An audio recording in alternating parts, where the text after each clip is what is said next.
தடுக்கி விழும் பாதை எல்லாம் வெற்றி படியாய் மாற்றிடுமே.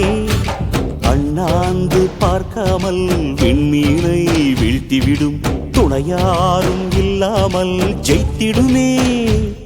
இது நெருப்பில் செய்த இரும்பு வளையமே, இருமனம் விரும்பி துணிந்து நுழையுமே. பயங்களும் தயக்கமும் விடுமுறை எடுத்திடுமே. வேரோடு வேர்வை ஊற்றி காதல் என்றும் வென்றுவிடும். பெரியோடு ஓடும் போது தடையை உடைத்துவிடும். கடல் நீரை தேக்கும் போது உப்பாய்த்தானே மாறிவிடும். கண்ணீரை தேக்கும் காதல் முத்தாய் மாற்றிவிடும்.